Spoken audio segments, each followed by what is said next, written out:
UCC यानी uniform civil code Bharat की राजनीति का एक ऐसा जटिल मुद्दा जिस पर हमेशा गर्मागर्म बहस होती है।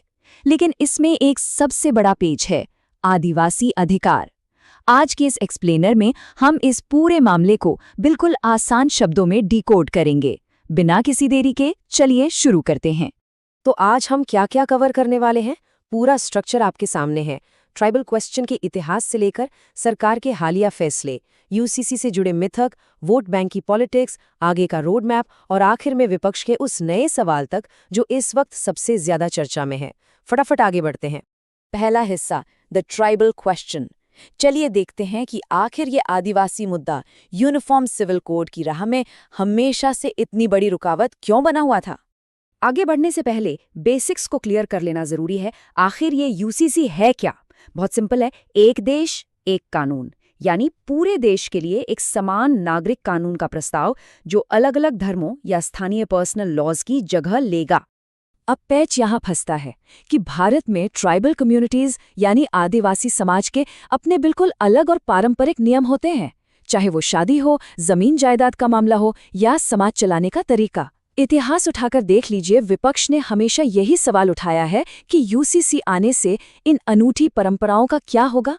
क्या ये सब खत्म हो जाएगा? दूसरा हिस्सा, सरकार आदिवासी समुदायों को बाहर रखती है। अब देखिए कि सरकार ने इस पुराने और उलझे हुए सवाल का क्या जवाब दिया है। गृह मंत्री अमित शाह ने हाल ही में एक बहुत बड़ा और स्पष्ट बयान दिया। उन्होंने बिल्कुल साफ कर दिया कि यूसीसी लागू होने पर ट्राइबल कम्युनिटी पर कोई असर नहीं पड़ेगा। उनकी परंपराएं और उनके अधिकार पूरी तरह सुरक्षित रहेंगे। सीधे शब्दों में कहें तो आदिवासियों को इस कानून से पूरी तरह बाहर रखा गया है। यहाँ दो बिल्कुल अलग अलग नैरेटिव चल रहे हैं। एक तरफ विपक्ष का तर्क है कि सरकार देश की डाइवर्सिटी यानी विविधताओं को खत्म करना चाहती है। वहीं दूसरी तरफ सरकार का स्टैंड क्लियर है कि उनका टारगेट डाइवर्सिटी नहीं बल्कि ट्रिपल तलाक जैसी कुरीतियों पर रोक लगाना है। दोनों ही पक्षों के अपने अपने तर्क हैं। तीसरा हिस्सा, यूसीसी के मिथक और वास्तविकता। क्योंकि जब भी कोई बड़ा बदलाव आता है तो अफवाहें बहुत तेजी से फैलती हैं। इसे क्लियर करना बहुत जरूरी है। सबसे बड़ा भ्रम ये फैलाया जाता है कि यूसीसी धर्म में दखल देगा और शादी ब्याह के पारंपरिक तरीकों को बदल देगा। लेकिन असलियत क्या है? असलियत ये है कि यूसीसी का फोकस मुख्य रूप से नागरिक कानूनों पर होगा, जैसे कि बहुविवाह यानी एक से ज्यादा शादियां करने की प्रथा पर रोक लगाना। इसका धार्मिक अनुष्ठानों से कोई लेना देना नहीं है। इसको एक उदाहरण से समझते हैं। अगर हिंदू रीति रिवाज में मंत्रों और 7 फेरों के साथ शादी होती है तो वो बिल्कुल वैसे ही होगी, और मुस्लिम समाज में निकाह की जो पारंपरिक प्रक्रिया है वो भी बिना किसी रुकावट के जारी रहेगी।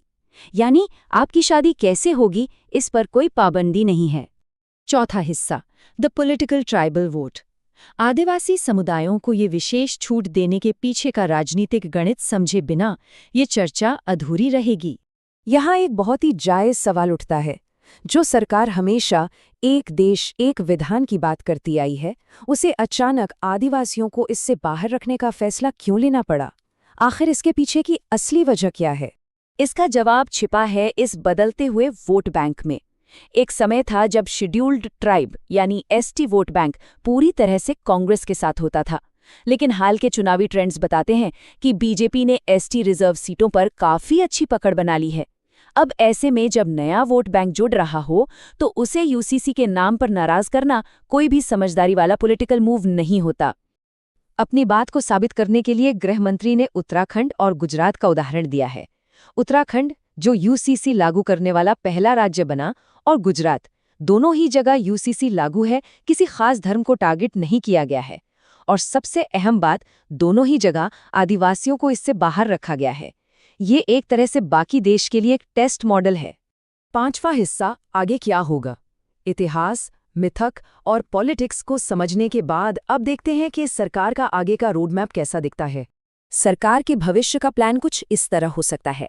पहला, उत्तराखंड और गुजरात वाले मॉडल को देश के बाकी राज्यों में लागू करना। दूसरा, ट्राइबल एरियाज के लिए कुछ अलग से नियम या स्पेशल प्रोविजंस बनाना। तीसरा, संसद और राज्यों की विधानसभाओं में इस पर राजनीतिक सहमति जुटाना। हालांकि विपक्ष अब भी इस बात पर अड़ा है कि बहस तब होगी जब सरकार कोई एक्चुअल और फॉर्मल ड्राफ्ट सामने रखेगी। और आखिर में छठा हिस्सा, विपक्ष का नया सवाल। गृह मंत्री के बयान के बाद विपक्ष ने अपनी स्ट्रैटेजी जिस तरह से बदली है वो वाकई दिलचस्प है। देखिए, जो विपक्ष अभी तक आदिवासियों का हितैषी बनकर सरकार से लगातार ये पूछ रहा था कि ट्राइबल्स को यूसीसी में शामिल किया जाएगा या नहीं, उसने अब अपना रुख पूरी तरह बदल लिया है। जैसे ही सरकार ने साफ किया कि आदिवासी बाहर रहेंगे, विपक्ष ने यूसीसी की बेसिक फिलॉसफी पर ही सवाल खड़ा कर दिया है। बहस का एक बिल्कुल नया मोर्चा खुल गया है। अब विपक्ष ने एक नया और सीधा सवाल उछाला है।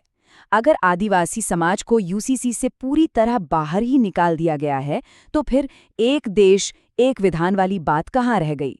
ये एक बहुत बड़ा पॉलिटिकल पैराडॉक्स है। क्या कोई कानून पूरे देश में समान कहला सकता है अगर एक इतना बड़ा हिस्सा उससे बाहर हो? इसी सोचने वाले सवाल के साथ हमारा आज का ये एक्सप्लेनर यहीं खत्म होता है। इस मुद्दे की राजनीति अभी और गरमाएगी, देखते हैं आगे क्या होता है।